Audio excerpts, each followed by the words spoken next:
The message came at 7:42 p.m. on a Thursday. No greeting, no let-in, just my father's voice measured and clipped like a business memo. Don't bother coming to the family reunion. We're cutting ties. That was it. 18 words. 18 syllables if you count the pause before he hung up. I replayed it once, not because I didn't believe it, but because for some reason I expected to feel something bigger. A spike of rage, a punch in the chest, something. But all I felt was stillness. Like the part of me that had been quietly bracing for this had finally heard what it always knew. My name is Charlotte Hayes. I'm the youngest of two. My father, Richard, built Hayes Hardware from the ground up, first as a clerk, then a store owner, then a regional chain operator. My older brother, Ethan, is the heir he always wanted. Charismatic, reckless, untouchable. And me, I was the one who kept the lights on quietly, efficiently, and visibly. I didn't call back that night. I didn't ask why. I didn't even forward the voicemail to my mother, Diane, who historically stayed out of business matters when they became inconvenient. I just texted him 2 words, understood. Then I opened my laptop, signed into the loan portal I hadn't touched in months, and did what I knew none of them expected me to do. I removed my name not out of anger, not out of spite, but out of clarity. 2 years earlier, when the family business needed to secure a $2.5 million expansion loan, the bank asked for a secondary applicant with impeccable credit. Ethan had debt. Richard had leverage. I had clean numbers and a Stanford MBA. They didn't beg me to sign. They simply handed me the papers, assumed I would, and I did. Because back then, I still thought loyalty earned belonging. But now, sitting alone at my kitchen table, the voicemail playing faintly in the background, I realized something else entirely. They hadn't cut me off. They'd simply confirmed what they'd been quietly doing for years, and this time I was ready to finish the sentence for them. I used to think my father loved order more than anything, but over time I realized it wasn't order, it was control. Richard Hayes built Hayes Hardware the same way he built our house. Brick by brick, rule by rule, with no room for softness. The store came first, the family came second, sometimes third. He had a saying one he liked to repeat in front of employees and even more in front of us. We don't hire outsiders, we raise replacements. And that's what Ethan and I were potential successors. At least in theory. Ethan was 3 years older, louder, bolder, and always walking just slightly out of reach of responsibility. But he had the charm Richard respected, a swagger my father recognized in himself. So Ethan got the praise, the second chances, the leeway. I got the clipboard. By 12, I was logging inventory shipments into QuickBooks. By 16, I was managing payroll at the 3rd location during spring break. I didn't ask, I was told. No thank yous. No questions, just the unspoken expectation that I'd be wherever the business needed me, available, obedient, tireless. My mother, Diane, wasn't cruel. She simply disappeared inside her role, hosting dinner, folding invoices into envelopes, smiling through meetings, then pulling me aside after to remind me, your father's building something for us. Be grateful, sweetheart. So I was, or I tried to be. I studied hard, got my MBA, turned down a corporate logistics offer in Seattle because Richard said family before ambition. He needed someone to help with the regional expansion. Ethan apparently was focusing on vision. I focused on everything else. When the opportunity came to secure funding for a new headquarters, I negotiated the lease, compared rates across 6 banks, landed a deal with favorable terms and a 3-year interest lock. But the bank wanted a second signer. Ethan couldn't. His credit was trashed. Richard didn't want to jeopardize personal assets, so they turned to me. No big speech, no dinner, just the papers on the table and a pen already uncapped. I hesitated maybe for half a second. Then I signed because somewhere inside I still believed that if I showed I was loyal enough and dispensable enough, they'd finally see me not as the backup plan, but as part of the plan. Of course, they never said thank you. They just assumed it was my job. That was 2 years ago. I thought I was investing in a future we'd share. I didn't know then I was just making myself useful enough to be invisible. And if you're quiet long enough, you start to believe that invisibility is a kind of love. It's not. It's just silence mistaken for peace. The first crack didn't sound like breaking. It sounded like laughter. Ethan's laughter, to be exact. We were in a quarterly budget meeting. Just the three of us, me, Ethan, and Richard. I had flagged a vendor invoice, $12,000, duplicated over 3 months. A clear error. Or at least I thought so. That's from a friend of mine, Ethan said, waving it off like it was lint on his collar. Let it slide. He gives us good rates elsewhere. I looked to my father expecting something.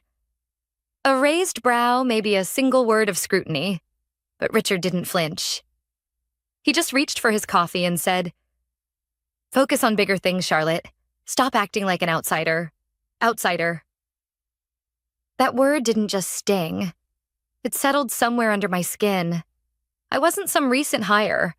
I had overseen logistics for 4 site expansions, renegotiated our fleet lease at half the original cost, and kept payroll balanced through 2 supply chain disruptions. And yet, when I questioned anything that didn't involve spreadsheets or silent compliance, I became foreign. After that meeting, things changed subtly. At first, my access to our back-end systems began to narrow. I couldn't log into vendor platforms. Then the financial dashboard redirected me to a read-only page. The company credit card tied to my name expired. It was never replaced. Every time I asked, I got the same answer where restructuring or temporary system changes or worse, don't worry about it.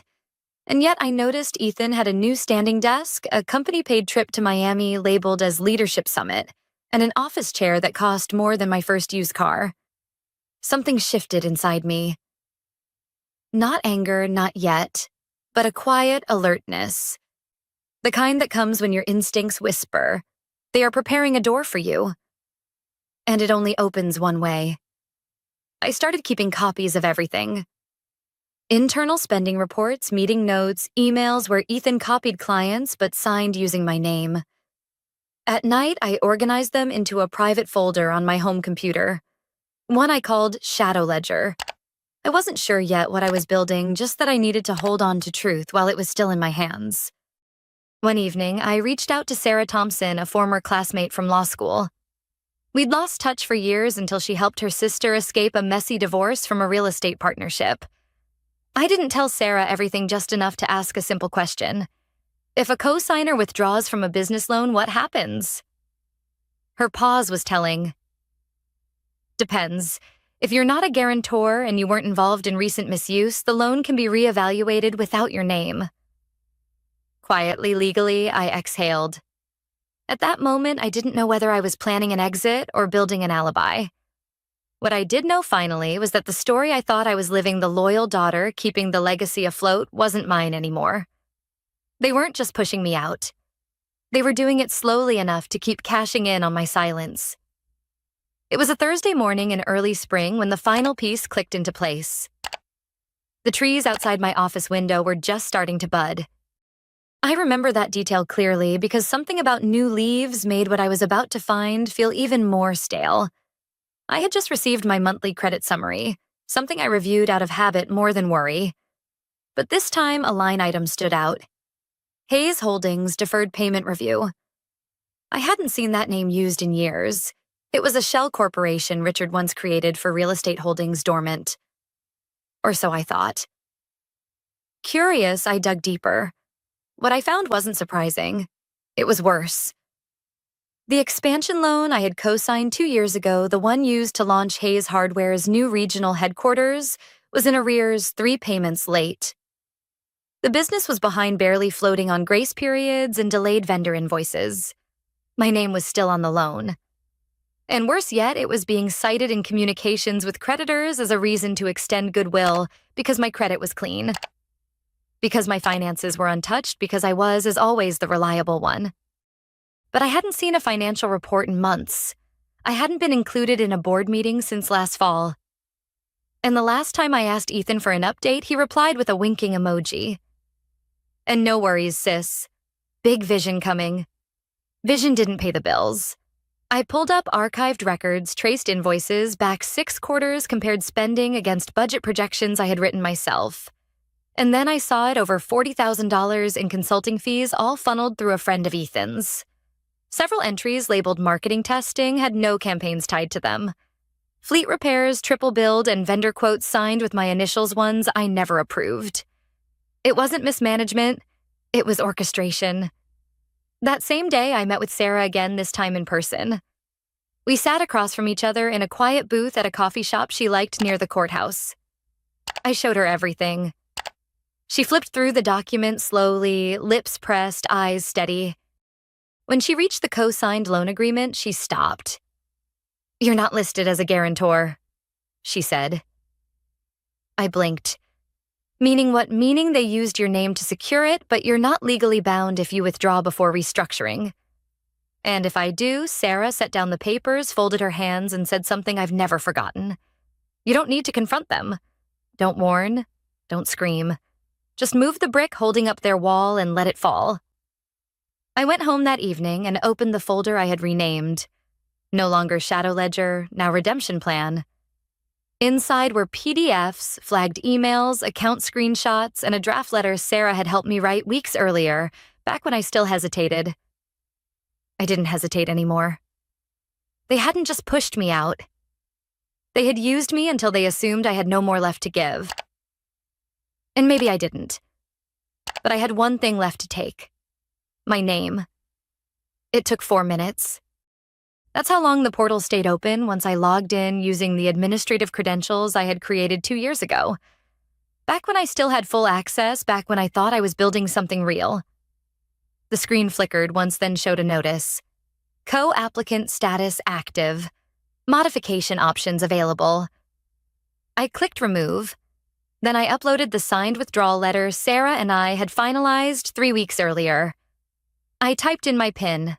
Submitted. No alarm sounded. No confirmation emails. Just a quiet message in gray text at the bottom of the screen. Update received. Processing pending compliance review. It was done. The next step was risk control. I emailed the bank's loan manager, a man named Michael Reed, someone I'd negotiated with during the expansion phase. I attached a summary of financial discrepancies, vendor fraud, altered signatures, and access restrictions indicating internal exclusion. I was careful, clear professional. What I didn't include was emotion. Within the hour, the bank froze the operating account tied to Hayes Holdings and triggered an internal review of the loan. Quietly. No call to my father, no memo to Ethan, just a pause, a blinking cursor in their system where once there had been blind trust. While they scrambled, I moved. I contacted my personal accountant, Emily Park, someone I trusted from my grad school years. We reviewed my exposure, ran simulations on worst-case scenarios. She confirmed what Sarah had said. No liability, no credit damage, not even a legal obligation to notify them. The trust I had moved my savings into last month was protected. That night, for the first time in years, I left my phone on silent and actually meant it. I slept. When I woke up the next morning, there were already 32 missed calls. By mid-afternoon, there were 78 from my mother, 13 from my father, 7 from Ethan, and 1 from a number I didn't recognize until I played the voicemail. It was Stephen Walsh, their longtime company accountant. His voice was high-pitched, panicked, almost cracking. "Charlotte, call me now.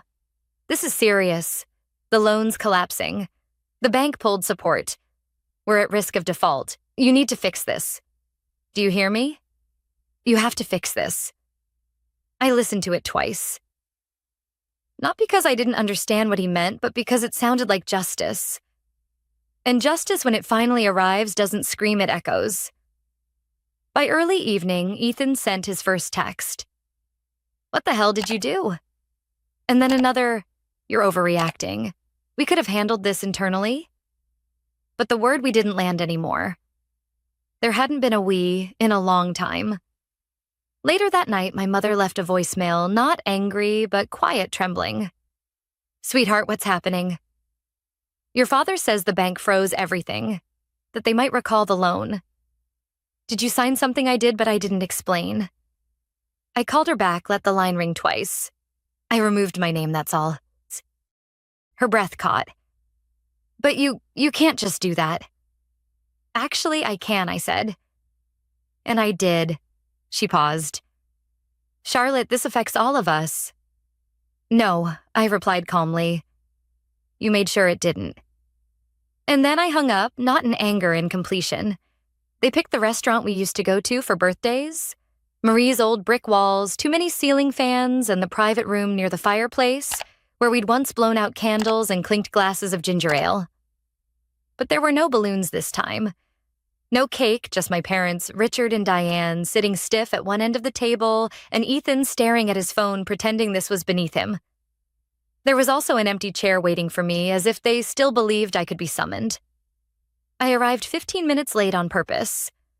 I wore gray slacks and a button-down blouse, neutral unreadable. Sarah had once told me, power doesn't shout. It arrives without apology. Ethan stood when I entered. Thanks for coming. I didn't come for you, I said, taking the chair slowly. Let's not waste each other's time. Richard leaned forward, eyes fixed on mine. You made your point loud and clear. No, I said, voice calm. The bank made my point. I just stopped protecting your lie. His jaw tightened. Diane shifted uncomfortably. We're trying to hold this together, he said. You think you're punishing us, Charlotte, but you're punishing the legacy your grandfather built. I looked at him steady. Grandpa built a store. You turned it into a dictatorship. Ethan scoffed. Oh, come on. We gave you everything. You gave me a job, I said, meeting his gaze, not a voice. The silence that followed was dense, almost warm, like a room that had finally stopped pretending to be anything else. Then Diane, my mother, spoke almost in a whisper. What do you want, Charlotte? That was the question, wasn't it? Not revenge. I had already taken that. What I wanted now was clarity. I reached into my bag and placed a sealed envelope on the table. This is a signed affidavit confirming I've permanently withdrawn from the company loan, the board, and all business operations. You will never use my name again. Richard opened his mouth, but I raised a hand. I'm not finished. I took a breath. I'm also submitting an anonymous tip to the state auditor. There are funds, missing vendors, unpaid payroll inconsistencies. I slid the envelope forward. It's your mess now, fully legally. Ethan's face turned red. You're destroying us over ego. I'm not destroying anything I said standing. I'm just removing the illusion that I was ever part of it. I turned toward the door. Behind me, for the first time in my life, my father said the one word I never expected to hear. Charlotte, please. I paused, not from hesitation, but from satisfaction. You left a voicemail telling me we were done, I said without turning around. I'm just agreeing with you formally. And then I left. The story made it into the papers. Not the big ones. Just a quiet piece in a local business digest. Hayes Hardware faces financial turmoil amid internal disputes. I didn't leak it, but I knew who did. Sarah called me 2 days later, her voice half serious, half smiling. When people lose power, she said they look for someone to blame. They just didn't expect that person to have already walked away. After that, the voicemails turned sharp. From my father, you ungrateful child. We built that business for you. You're ruining your future. From Ethan. You think you're clever, but you'll need us someday.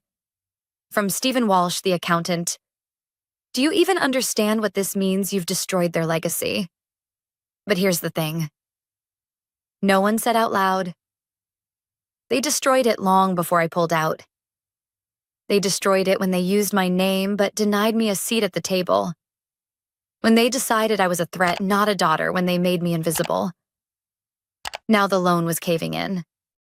The accounts frozen, the vendor contracts unraveling, and me, I was untouched. No legal blowback, no financial damage, my credit intact, my savings secure. I forwarded the last voicemail to Sarah, then deleted the rest. I took my phone off silent, and for the first time in years, it stayed quiet. No crisis, no requests, no fires that only I could put out. I moved into a small loft in downtown Denver. Nothing fancy, just sunlight, clean windows, and space enough for both a desk and peace. I started consulting quietly, helping small women-led startups avoid the kind of traps I'd lived through. Not because I needed purpose, but because I already had it.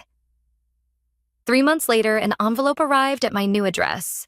No return name, just the bank's logo and a tracking barcode. Inside was a single sheet of paper.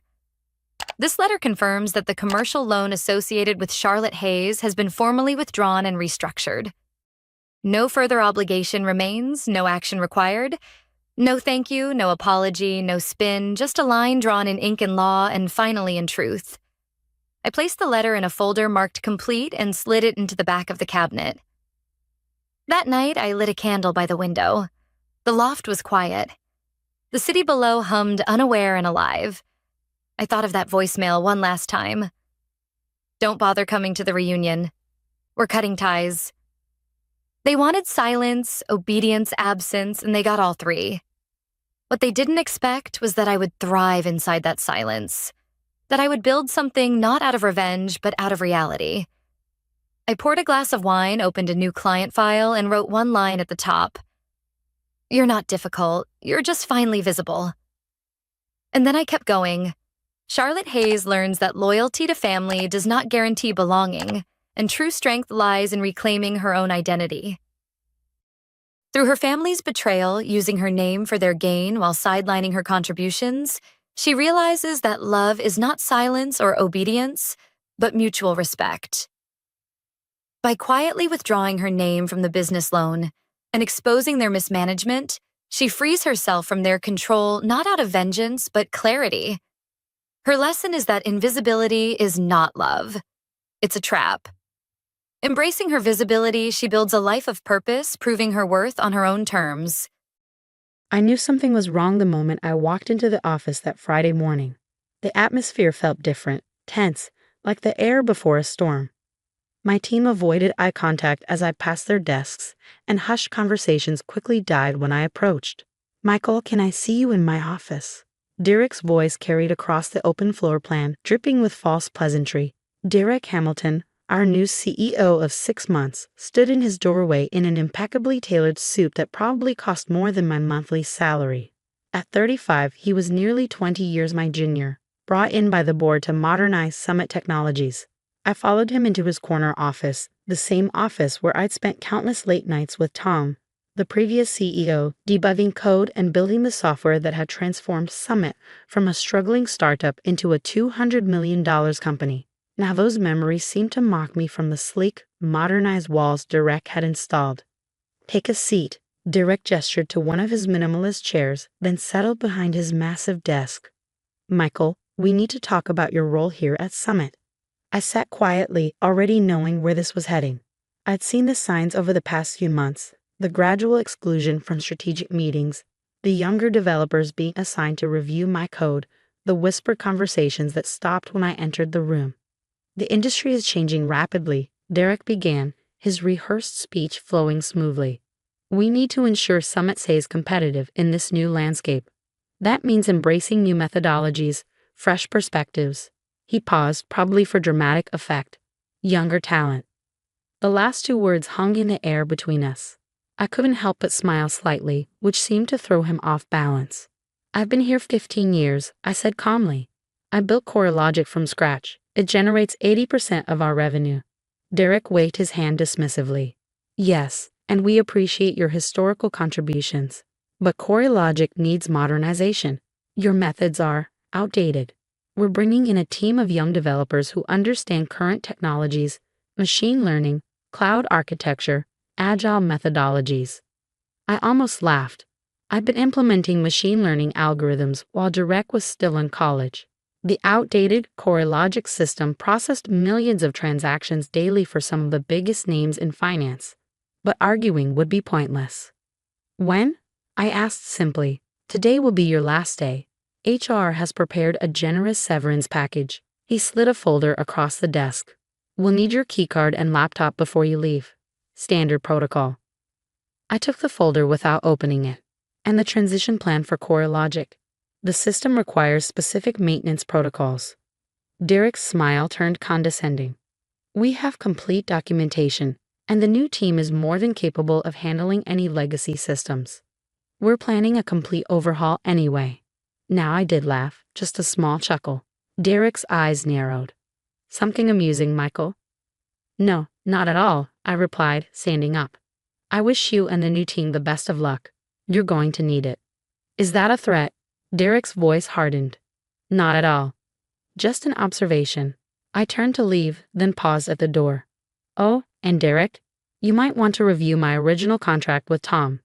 Specifically, the IP rights section. Could be interesting reading.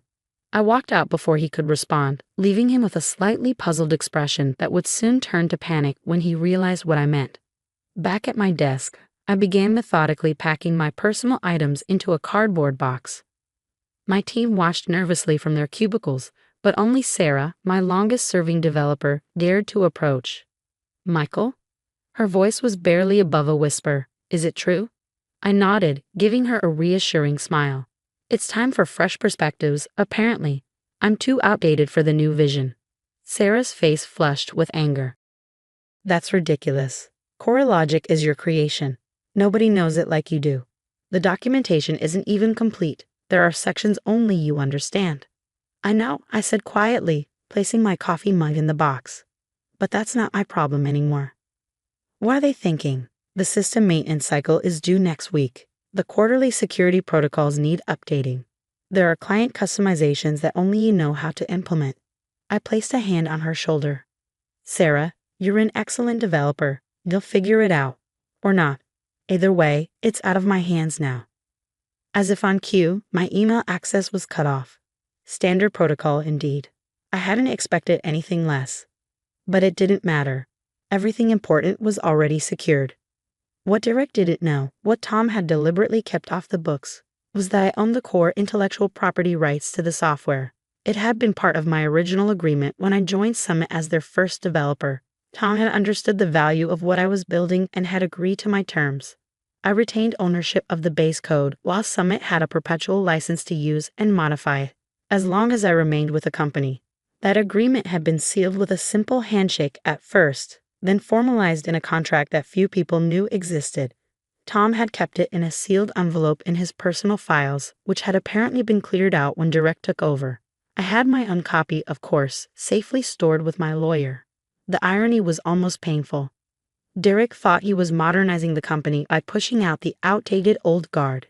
Instead, he had just invalidated the license agreement for the software that powered 80% of Summit's revenue. By Friday next week, when the quarterly security protocols needed updating, CoreLogic would stop processing transactions. The system wouldn't crash. I had built it too well for that. It would simply stop accepting new data, displaying a licensing verification error. I could already imagine the chaos that would ensue. Clients would be furious. The board would demand answers. Derek's young, talented team would scramble to understand the sophisticated architecture I had built over 15 years. And when they finally dug deep enough to find the licensing agreement, a security guard appeared at my desk, right on schedule. Mr. Stevens, I'm here to escort you out. I nodded, picking up my box. As we walked toward the elevator, I caught glimpses of my team watching sadly. They were good people caught in the crossfire of corporate politics and ageist assumptions. I hoped they'd land on their feet when everything unraveled. The guard accompanied me to my car, watching as I placed the box in the trunk. As I opened the driver's door, my phone buzzed with a text from Tom, my old boss. Just heard. Their mistake. Call me, might have an interesting proposition for you. I smiled, starting the engine. Yes, Monday would be very interesting indeed.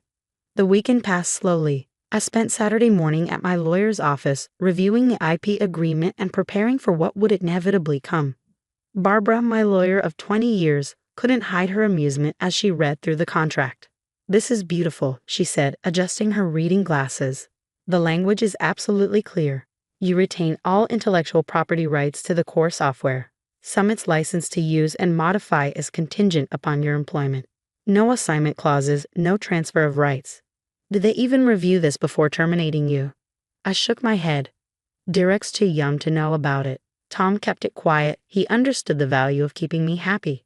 The board probably forgot it existed.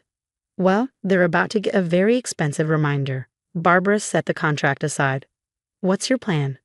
Wait, I replied simply. The system needs its quarterly security update next Friday. Without the proper protocols, it'll stop processing transactions. They'll try to bypass it, of course, but I built in hardware-level verification. Can't be overridden without the proper keys.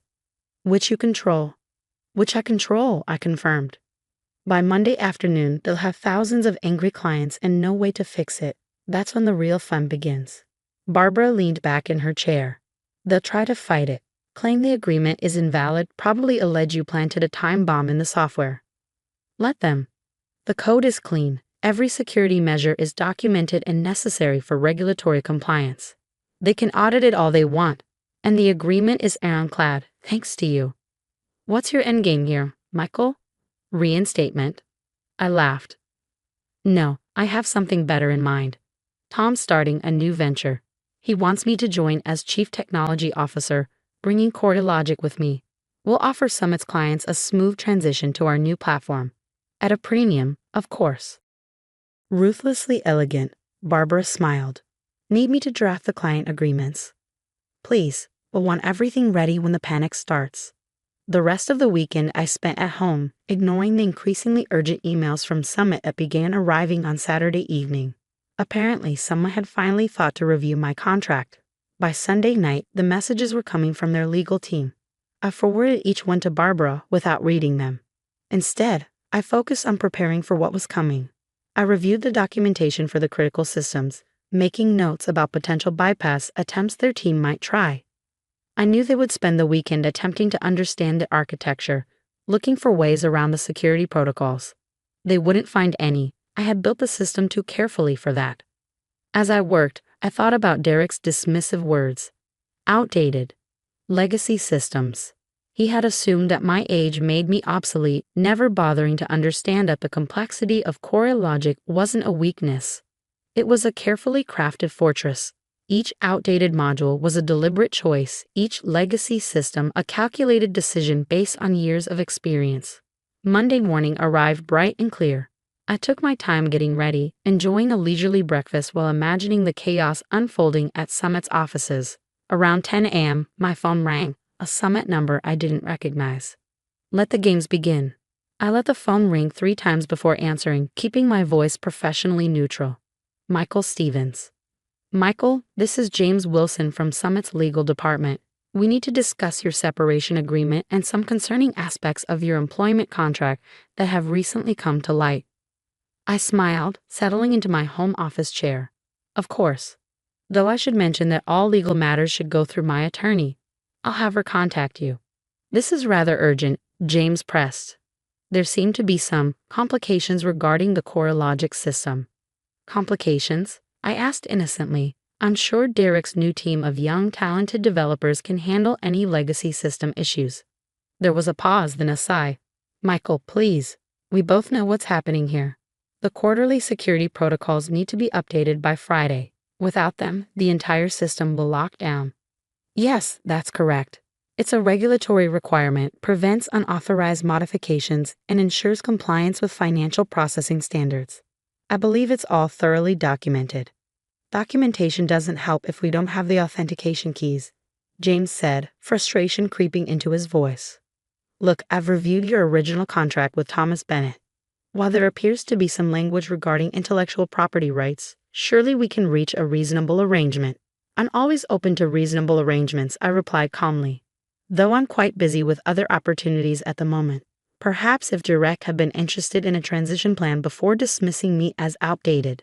The line went quiet for a moment. When James spoke again, his voice was carefully measured.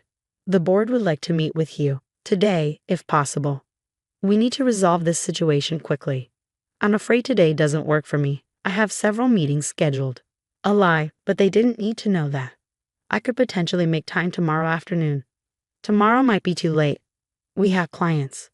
Starting to ask questions, I finished for him. Yes, I imagine they are. Funny how quickly things change when you dismiss someone as irrelevant without understanding their value. Michael, please, we can make this right.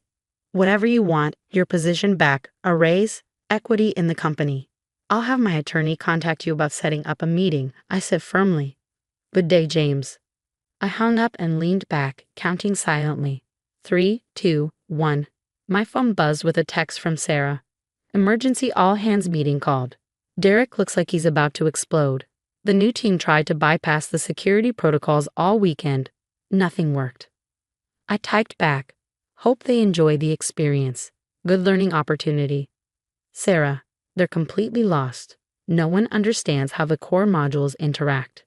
Derek keeps promising we'll rebuild it from scratch, but clients are already calling about delayed transactions. I didn't respond. Instead, I opened my laptop and pulled up the news alerts I'd set up for Summit Technologies. Their stock had dropped 3% in morning trading, not dramatic yet, but enough to show that whispers were starting to spread. My phone rang again, this time displaying Derek's number. I let it go to voicemail. A few minutes later, an email arrived from him.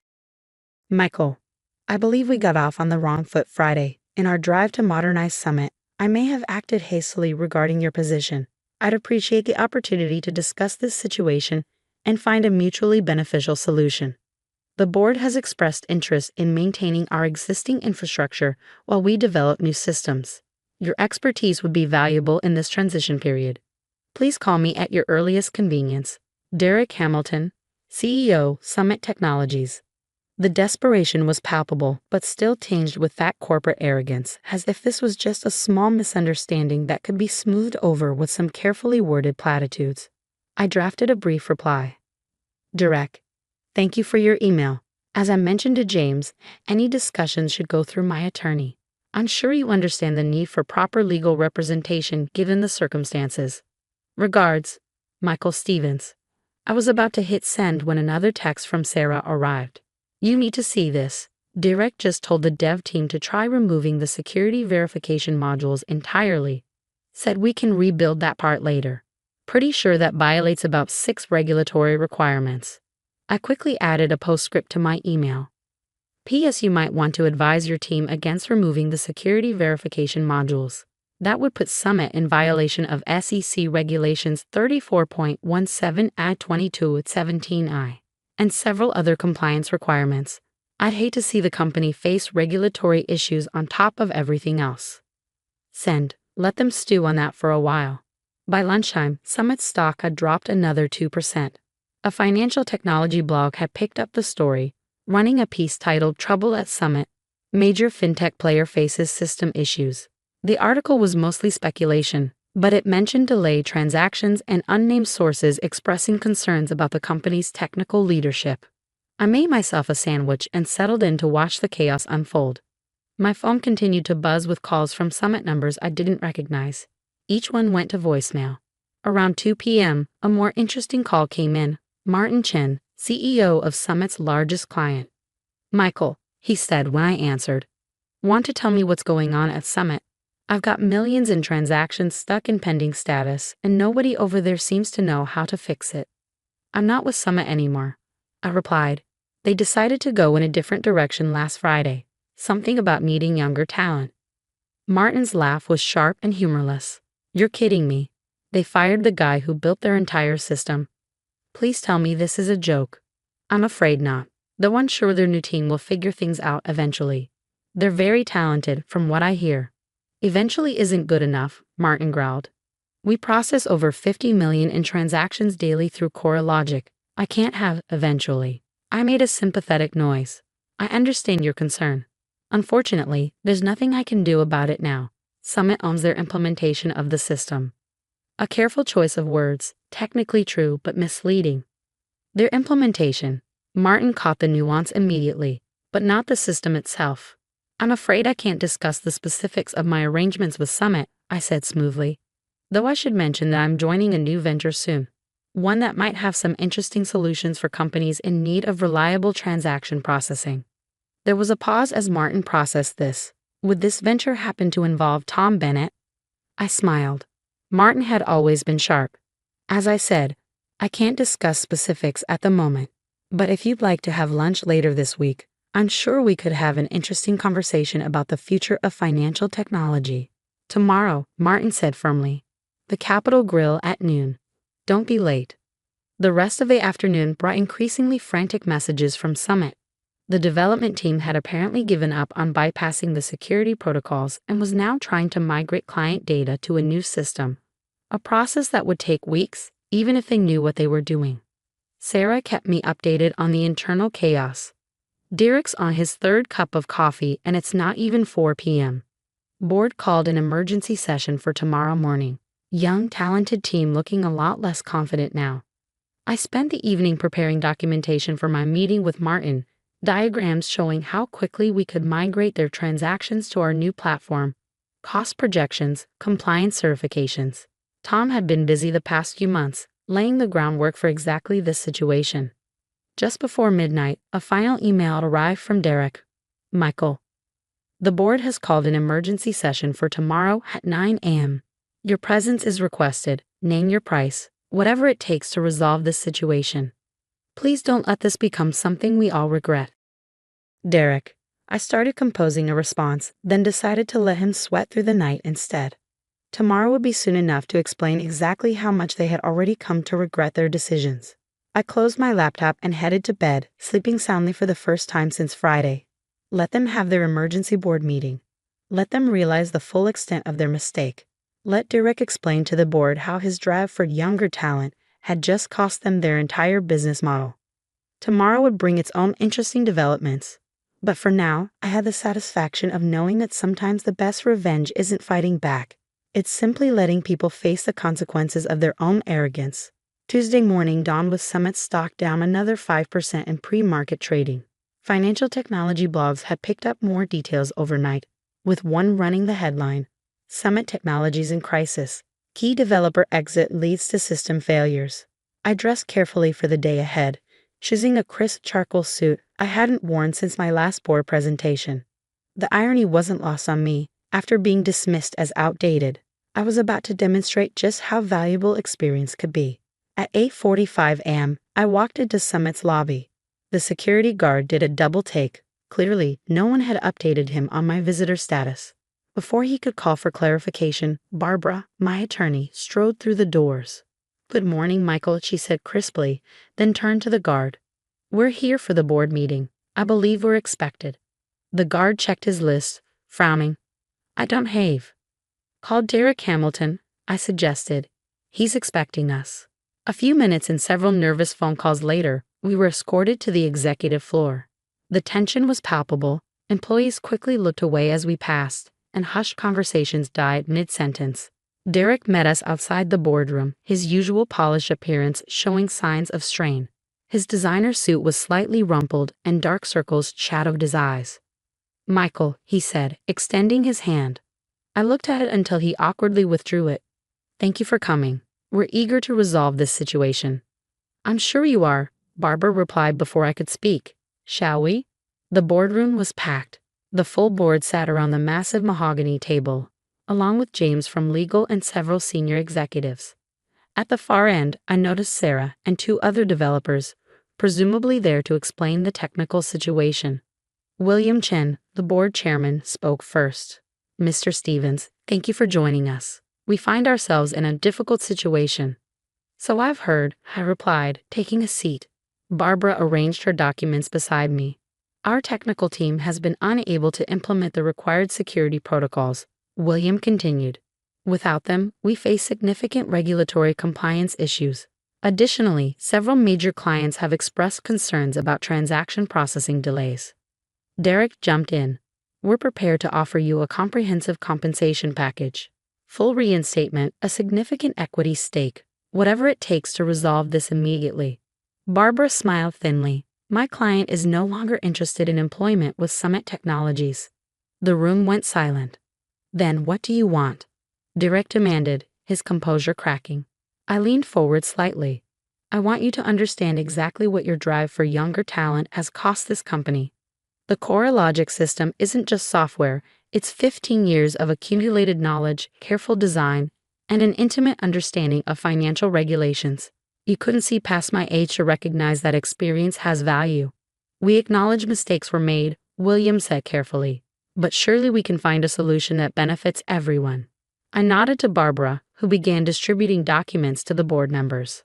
Page 1 is my original contract with Summit, specifically the intellectual property clauses, I explained. As you can see, I retain ownership of the core system. Summit's license to use and modify it was contingent upon my continued employment. Derek's face reddened. That's ridiculous. You developed it while working here. Using my pre-existing code base, I cut him off. Tom understood its value. That's why he agreed to my terms. Something you might have discovered if you bothered to review the company's history before deciding to modernize everything. James, the lawyer, was scrutinizing the contract. This appears legally binding, he admitted reluctantly. Page 2, I continued, is a list of clients who have already reached out to discuss alternative arrangements. You'll notice Martin Chen's company at the top. William Chen's eyes narrowed. What alternative arrangements? I'm joining New Horizon Financial Technologies as Chief Technology Officer, I announced. We're preparing to launch a next-generation transaction processing platform, one that builds on everything I learned developing CoreLogic. The implications sank in slowly. Without a valid license for CoreLogic, Summit would lose its primary revenue source. Their clients, already frustrated by the system issues, would jump at the chance to move to a new platform, especially one developed by the person they trusted to handle their transactions. This is blackmail, Derek sputtered. Barbara's voice cut through the room like ice. This is consequences. My client offered to discuss transition plans. You chose to dismiss him instead, invalidating your license in the process. Everything happening now is the result of your decisions. The board needs to discuss this privately, William announced. Mr. Stevens, would you and your attorney mind stepping out for a moment? In the hallway, Barbara checked her watch. I give them 10 minutes before they realize they have no options. She was wrong. It only took 7. When we returned to the boardroom, the atmosphere had shifted. Derek sat slumped in his chair, while William Chen took control of the discussion. We've reviewed our position, he said gravely. What would it cost to maintain our license for CoreLogic while we transition to a new system? I shook my head. That's not on the table. The license terminated with my employment. Any new agreement would be between Summit and New Horizon at market rates. Which are? Barbara slid the final document across the table. William's eyes widened at the figures. This is highway robbery. This is business. I corrected him. You can either pay market rates for a proven system, or explain to your clients why you're switching them to an untested platform developed by your young, talented team. The room erupted in arguments. Board members shouted over each other. Derek tried to defend his decisions, and James frantically flipped through legal documents, looking for any loophole. Finally, William raised his hand for silence. We need time to consider our options. Of course, I said, standing. Take all the time you need. Though I should mention I'm having lunch with Martin Chen today to discuss New Horizons offerings. I'm sure other clients would be interested in hearing about it too. As Barbara and I walked out, I caught a glimpse of Derek being confronted by several board members. His fresh perspectives had just cost Summit millions, and from their expressions, they weren't feeling particularly appreciative of his modernization efforts. Sarah caught up with us at the elevator. Michael, she said quietly, is it true? You're starting fresh somewhere else. I smiled. New Horizon is always looking for experienced developers who understand the value of both innovation and stability. Send me your resume. The elevator doors closed on her hopeful expression, and I felt a weight lift from my shoulders. Sometimes the best revenge isn't about destroying what others built. It's about building something better yourself. Lunch with Martin Chen proved even more productive than I'd anticipated. We met at the Capitol Grill, where our private booth and excellent wine helped facilitate a frank discussion about the future. You know, Martin said, swirling his glass thoughtfully, when I heard Summit was pushing you out, I couldn't believe it. The arrogance of thinking CoreLogic could run without you. I smiled. Derek wanted younger perspectives. He got them, along with regulatory compliance issues, system failures, and angry clients. Speaking of angry clients, Martin leaned forward. Tell me more about New Horizon. Tom Bennett's involved. As chairman, we're building something special, not just a transaction processing system, but a complete financial technology ecosystem. One that learns from every challenge CoreLogic faced. By dessert, Martin had verbally committed to being New Horizon's first major client. The contract would be worth twice what his company had been paying Summit. One condition, he said as we shook hands. I want you personally overseeing the migration. No offense to your young, talented team, he winked. None taken. Back in my home office, messages were piling up. Summit's stock had dropped another 8% after news broke about my meeting with Martin. Analysts were questioning the company's stability, and traders were betting heavily against its future. Sarah had sent her resume, along with a note. Derek's been locked in meetings with the board all afternoon. Rumor is they're discussing leadership changes. I wasn't surprised. In the corporate world, results matter more than promises, and Derek's modernization strategy had just cost them their biggest client. Around 4 p.m., William Chen called. The board has reviewed Summit's position, he said without preamble. We'd like to make a counterproposal. I'm listening. We want to acquire New Horizon. I nearly choked on my coffee. Excuse me? Full acquisition. Before you've even launched, name your price. I thought about it for a moment. The offer was tempting. It would mean an immediate payout rather than the longer road of building a new company. But it would also mean returning to Summit's corporate culture, dealing with the same politics and prejudices that had led to this situation. I appreciate the offer, I said carefully, but New Horizon isn't for sale. We're building something different, a company that values experience and innovation equally. William sighed. I was afraid you'd say that. You should know that Derek Hamilton has been asked to resign. The board feels his judgment was flawed. I wish him luck finding a position that better aligns with his vision for younger talent. That evening, Tom hosted a small dinner at his house to celebrate. Several key developers from Summit had already accepted positions with New Horizon, including Sarah. As we sat on his patio, watching the sunset, he raised his glass. To experience, he toasted, and to teaching some young, talented executives a valuable lesson. The next morning, Summit announced Derek's resignation, citing strategic differences with the board. Their stock stabilized, but the damage was done. Within a month, 3 more major clients signed contracts with New Horizon. I saw Derek one more time, about 6 months later. I was leaving a coffee shop when he walked in, looking notably less polished in an off-the-rack suit. He froze when he saw me, then quickly averted his eyes. Derek, I nodded politely. He mumbled something and hurried past. Through the window, I watched him take a seat and pull out his laptop, probably working on his resume, looking for another company to modernize. New Horizon grew rapidly, gaining a reputation for combining innovative technology with rock-solid reliability.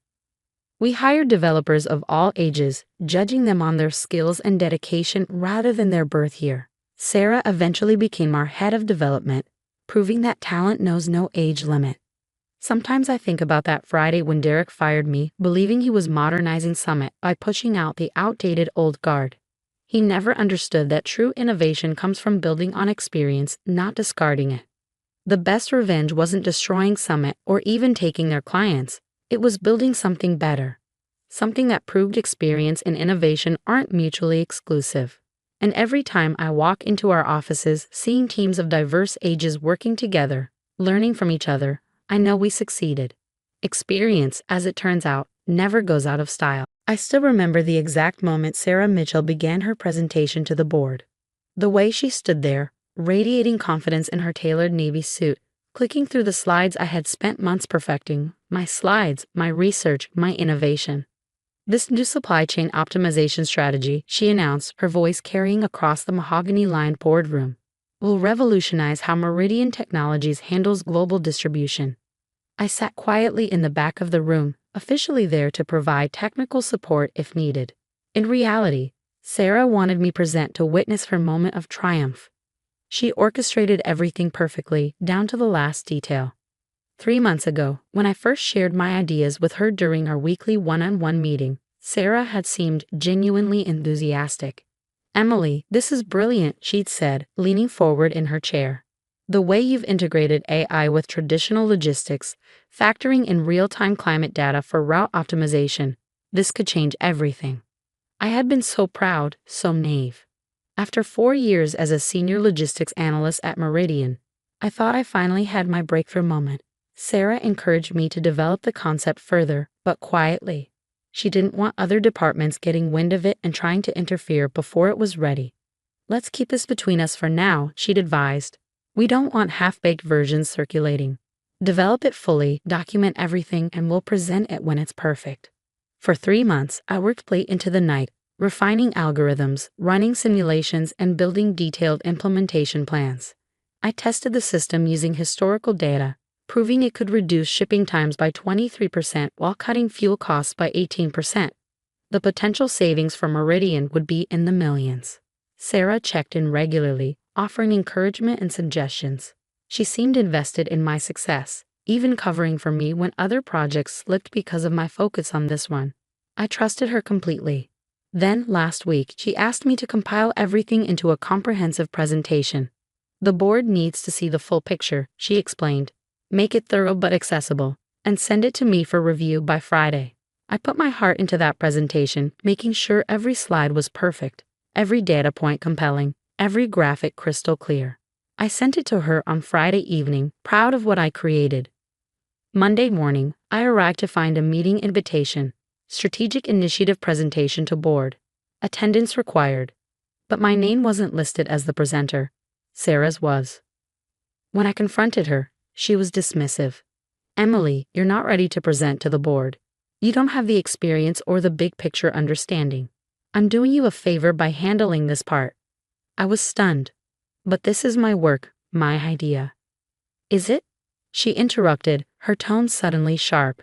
You developed this well on company time, using company resources. It belongs to Meridian, and as your manager, I decide how best to present it. Don't make this difficult, Emily. It won't look good for your career. The threat was clear. I felt sick, but what could I do? She was right about one thing. I had developed everything on company time. I had documented every step meticulously, backing up all my work to the company's servers as required by policy. What Sarah didn't know was that I had also kept personal copies of everything. Every iteration, every email, every timestamp of when I had developed each component. I had even recorded our one-on-one meetings where we discussed the project, a habit I developed early in my career after a previous manager had tried to take credit for another idea, though nothing as significant as this. Now, watching her present my work, I felt a complex mix of emotions, anger certainly, betrayal, but also a strange sense of calm. Because while Sarah had planned this performance meticulously, she had missed several crucial details. The neural network architecture, one board member interrupted. How does it account for seasonal variations in shipping routes? Sarah faltered for just a moment. The AI system is designed to automatically adjust for all relevant variables, she replied smoothly. I suppressed a smile. She had no idea how it actually worked. She had memorized the buzzwords but didn't understand the underlying technology. This would matter later. The presentation continued, and Sarah handled most questions with practiced confidence. When anything too technical came up, she deflected skillfully. We have a full technical documentation package available for review, or the implementation team will handle those specific details. As she concluded, the room erupted in applause. Several board members stood, clearly impressed. Our CEO, James Chen, wasn't present. He was in Europe overseeing our international expansion. But the rest of the executive team was effusive in their praise. Sarah, this is extraordinary work, said Michael Torres, our COO. The potential impact on our operations is tremendous. How long have you been developing this? I've been working on the concept for several months, she replied. Not technically a lie, but the careful phrasing made my blood boil. Of course, I had support from my team for some of the technical elements. That was my only acknowledgement, support from her team. The next morning, the company-wide announcement went out. Sarah Mitchell promoted to Vice President of Global Operations. The email praised her innovative thinking and strategic vision, specifically citing the supply chain optimization initiative she had presented to the board. She stopped by my desk later that day, practically glowing. Emily, I hope you saw the news. I couldn't have done it without you, Igno. She perched on the edge of my desk, lowering her voice conspiratorially. Between us, there might be a promotion in this for you too. Junior manager maybe, once we begin implementation. I looked up at her, maintaining a pleasant expression. Congratulations, Sarah. The presentation went really well. She smiled, clearly pleased with my apparent acceptance of the situation. You should be happy for me, Emily. Your work made this possible after all. That's how corporate success works. We all help each other climb the ladder. I nodded, smiling back.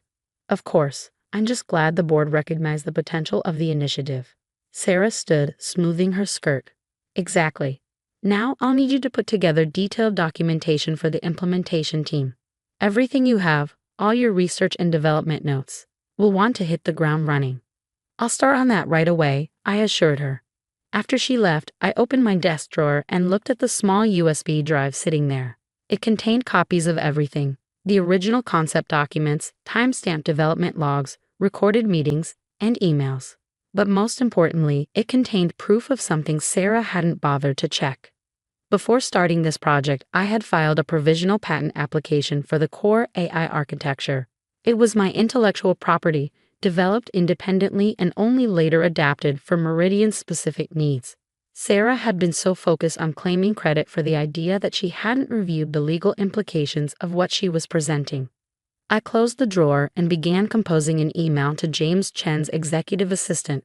Our CEO would be back from Europe next week, and his first day back always included review meetings with each division. Sarah would be expected to explain her brilliant innovation in detail. I knew James well, not personally, but I had presented technical analyses in his quarterly operations reviews several times. He had a background in software engineering and always asked penetrating questions about the technology behind our initiatives. He wouldn't be satisfied with buzzwords and deflections. More importantly, James was known for his zero tolerance of intellectual property issues. Last year, he had fired a senior executive on the spot for trying to pass off a consultant's work as his own. The company's reputation for innovation was built on legitimate R&D, not stolen ideas. Linda. I wrote to his assistant. I understand Mr. Chen will be conducting division reviews next week. Would it be possible to schedule 15 minutes of his time? I have some important information regarding the new supply chain optimization system that he should be aware of before the operations review. The response came quickly. Hi Emily, Mr. Chen has a full schedule on his return. But given the subject matter, I've added you to his 9:00 a.m. meeting with Sarah next Monday. Please bring any relevant documentation. Perfect. Sarah wouldn't know I was attending until I walked in. The rest of the week passed in a blur of activity. Sarah was everywhere. Accepting congratulations, attending executive meetings, already making changes in the department. She assigned me to document everything about the system, which I did diligently. The irony of being asked to explain my own innovation wasn't lost on me. By Friday, Sarah was so confident in her position that she barely acknowledged me. I was just another subordinate now, someone to be managed rather than feared. She had no idea that everything was about to change. I spent the weekend preparing. I organized my documentation chronologically, highlighting key dates and decisions. I collected emails, meeting recordings, and development logs. Most importantly, I prepared a clear, concise timeline showing how I had developed the core technology independently before adapting it for Meridian. Monday morning, I arrived early, the USB drive secure in my pocket. I had learned long ago that timing was everything in corporate justice. Sometimes the best revenge wasn't about dramatic confrontations or public exposures. Sometimes it was about quietly presenting the truth to the right person at the right moment. As I sat at my desk, watching Sarah walk confidently toward her new corner office, I felt strangely calm. In a few hours, she would learn an important lesson about the true meaning of corporate success. It wasn't about climbing the ladder by stepping on others. It was about what you actually built along the way. Monday morning, 8:55 a.m. I stood outside James Chen's office, watching Sarah pace the waiting area. She hadn't acknowledged my presence beyond a confused frown when she saw me there. I could tell she was trying to figure out why I had been included in her meeting. Emily, she finally said, her voice carrying a hint of irritation. Did you bring the technical documentation I asked for? I patted my laptop bag. Everything's ready. Before she could question me further, Linda, James' executive assistant, opened the door. Mr. Chen will see you now. James Chen's office was exactly what you'd expect from a tech CEO who still coded for fun. Multiple monitors displayed real-time company metrics, whiteboards covered in complex diagrams lined one wall, and his desk was notably absent of the usual corporate decorations. He looked up from his computer as we entered, his expression neutral but alert. Sarah, he nodded, then turned to me. Emily, please sit down. Sarah took the lead immediately. James, I can't wait to walk you through the supply chain optimization initiative. The potential impact on our operations is tremendous. Yes, I reviewed the board presentation, James replied. Impressive numbers. But I have some technical questions before we discuss implementation. He turned to me. Emily, you're here because you worked on the development team, correct? Before I could answer, Sarah jumped in. Emily helped with some of the technical documentation, but I can explain the system architecture.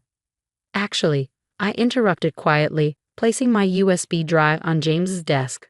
I designed and developed the entire system, including the core AI architecture, which I patented 3 months before implementing it at Meridian.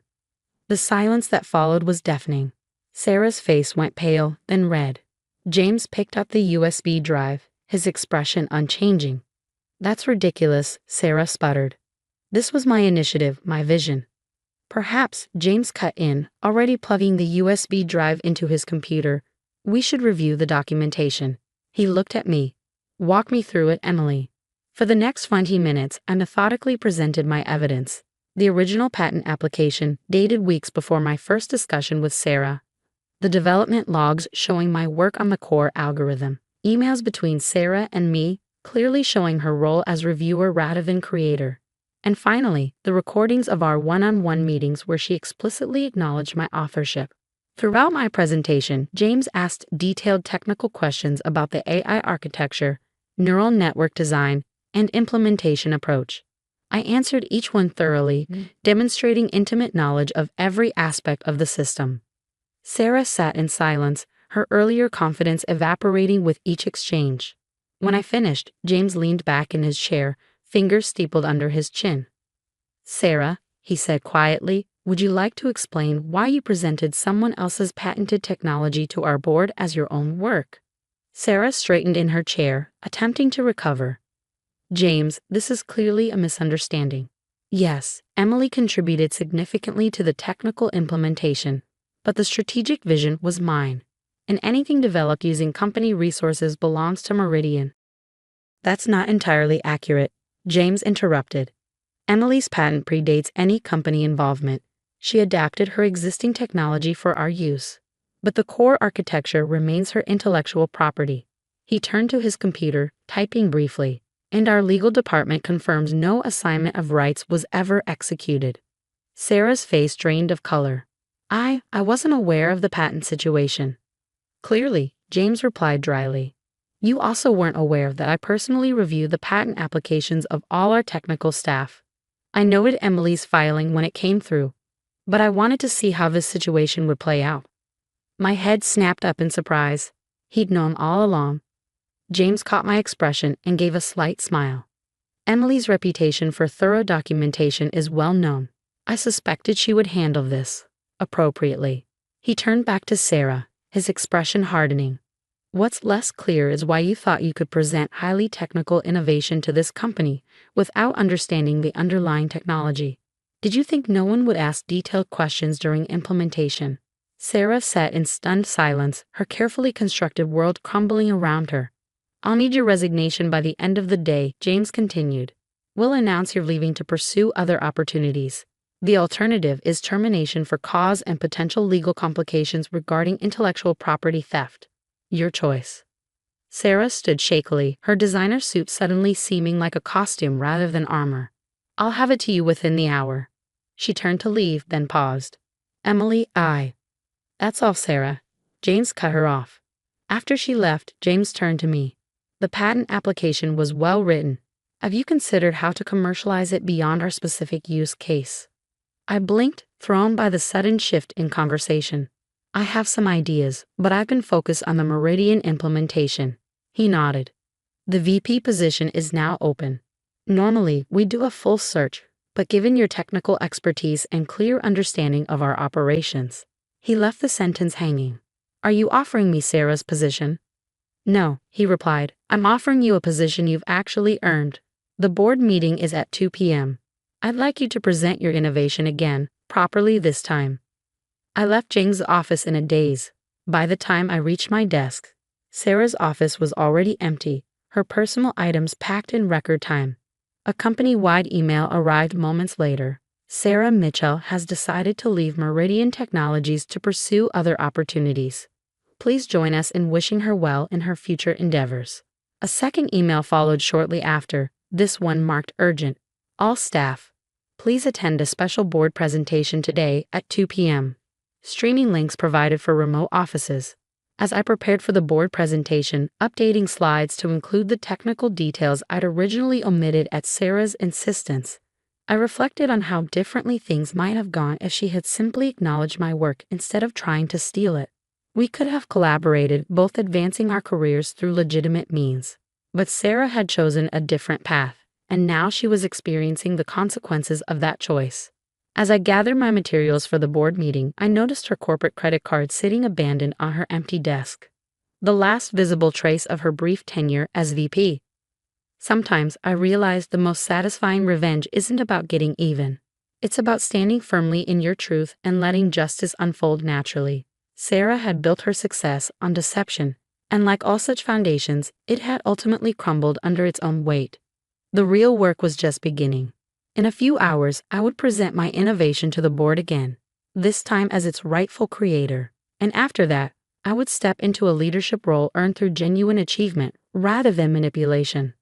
As I walked toward the boardroom, laptop in hand, I smiled thinking about Sarah's words from just a few days ago. That's how corporate success works. We all help each other climb the ladder. She had been wrong. Real success wasn't about climbing over others.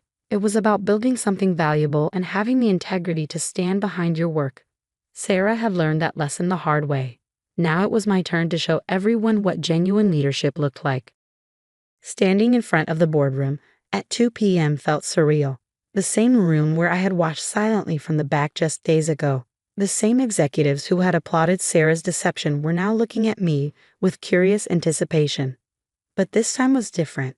This time the truth would take center stage. James Chen opened the meeting with characteristic directness. You all saw this presentation last week.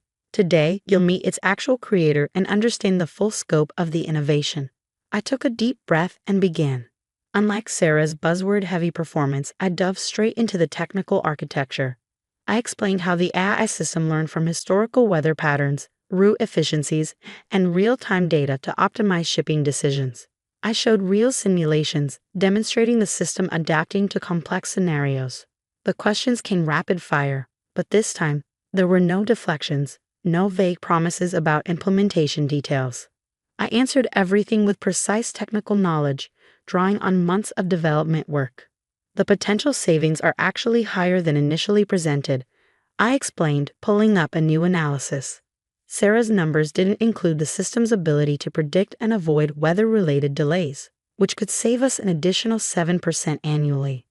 Michael Torres, our COO, who had been so impressed with Sarah before, leaned forward. Why weren't these details included in the original presentation? They were in my draft, I replied diplomatically. The version you saw was edited. Understanding rippled through the room. Several board members exchanged glances. They had been deceived, and no one likes feeling foolish. And you hold the patent on the core technology? Asked Jennifer Wu, our head of legal affairs. I nodded. Yes, though I'm open to discussing exclusive licensing terms with Meridian. I developed the base architecture independently, but its current form is optimized for our specific needs. James spoke up. I've reviewed the patent. It's solid, and the potential applications extend beyond just supply chain management. I believe we should discuss acquisition rather than just licensing. The energy in the room shifted. This wasn't just about a personnel issue anymore. This was about securing valuable intellectual property and maintaining Meridian's competitive advantage. The presentation concluded with a standing ovation, a genuine one this time. As people filed out, several board members stopped to shake my hand or exchange cards. Jennifer Wu asked me to meet with her team about the patent acquisition.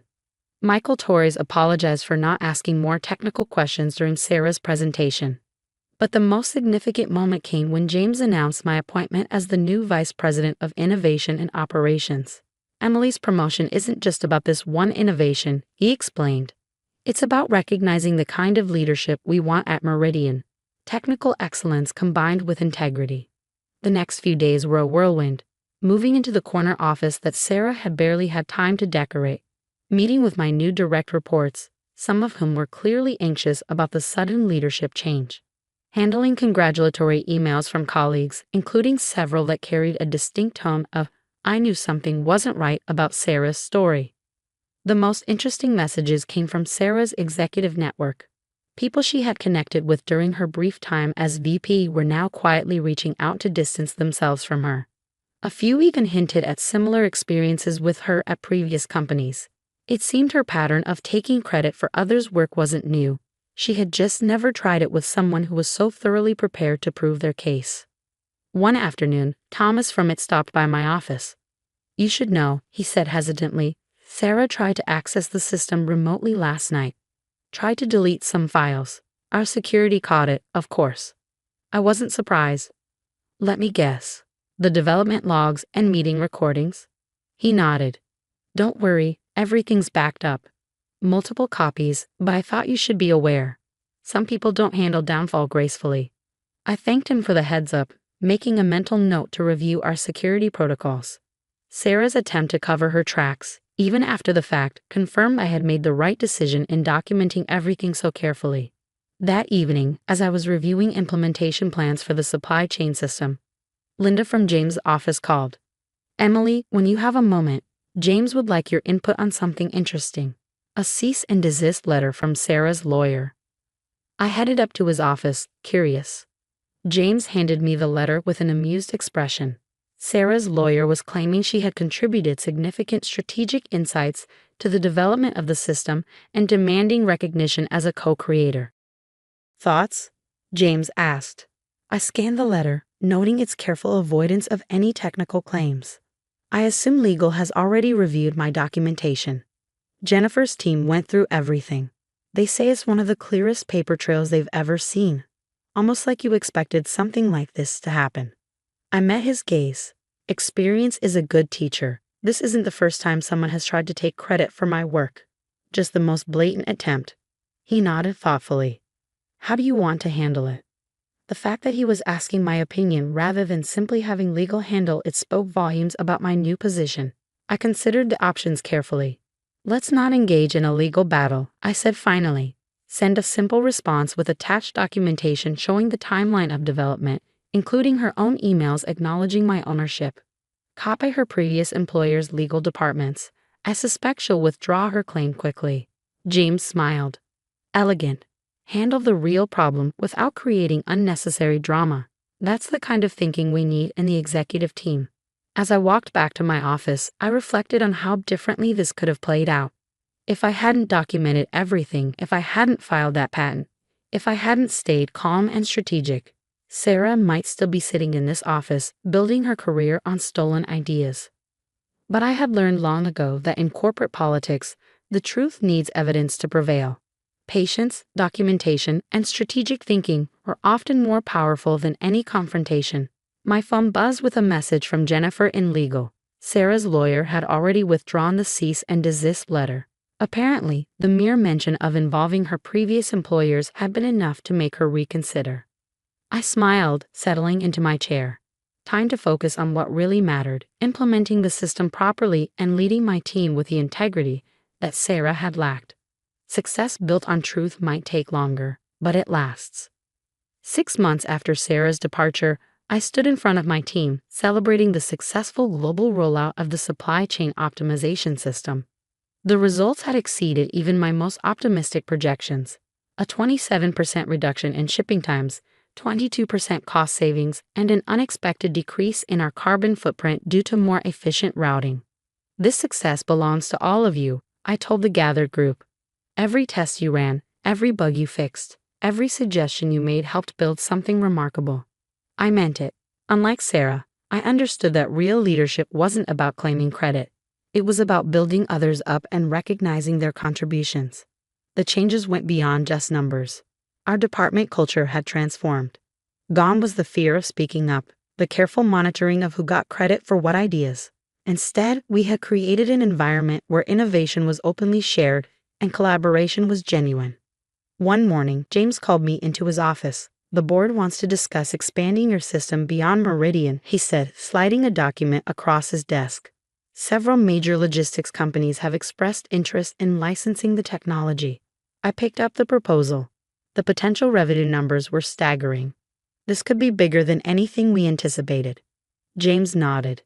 Your patent rights turned out to be quite valuable. The board is proposing a separate division, with you as executive vice president, full profit sharing on all licensing deals. As I review the details, I thought about Sarah. Last I had heard, she was struggling to find another executive position. Her attempt to claim credit for my work had become known in industry circles, making companies wary. She had tried reaching out once, sending a LinkedIn message suggesting we put the past behind us and explore collaborative opportunities. I hadn't responded. Some bridges, once burned, should stay that way. Instead, I focused on building something meaningful. I established a mentorship program for junior developers, ensuring they got proper credit for their innovations. We implemented clear documentation requirements for all projects, protecting both the company and individual contributors. Most importantly, I made sure everyone understood that success didn't have to come at someone else's expense. One afternoon, while reviewing quarterly results with my team, Maria, one of our newer analysts, raised her hand. "I've been working on something in my spare time," she said hesitantly. "An AI-driven approach to predictive maintenance for our delivery fleet, but I'm not sure about the protocol for presenting it." I smiled, remembering my own uncertainty years ago. "Document everything," I advised. "I'll help you file a provisional patent application first, then we'll present it together to the board. Your name, your credit." The grateful look in her eyes reminded me why proper leadership matters. We weren't just building systems and processes, we were building people's futures. The story of Sarah's deception and downfall had become something of a legend at Meridian, though I discouraged people from dwelling on it. Still, its lessons weren't forgotten. New employees were thoroughly trained on intellectual property rights and proper attribution protocols. We called it the Innovation Protection Program, though some jokingly referred to it as the Sarah Rule. A year after the events that changed my career, I received an unexpected email from James. He forwarded a message from another tech company's CEO, warning about Sarah applying for a senior position there using project examples that seemed suspiciously like work done at Meridian. "Thought you should know," James wrote. "Your documentation system saved more than just your innovation.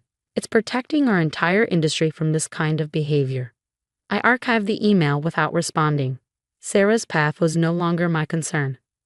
My focus was on the future, expanding our technology, growing our team, and proving that the most powerful innovations come from collaboration, not theft. Looking out from my office window at the bustling development floor below, I felt a deep sense of satisfaction. The corner office was nice, the executive title was gratifying, but the real victory was in creating something lasting, not just a technological system, but a culture of integrity and innovation. Sarah had taught me an unintended lesson. Success built on lies eventually crumbles, but success built on truth and innovation endures. In the end, that was the most valuable innovation of all.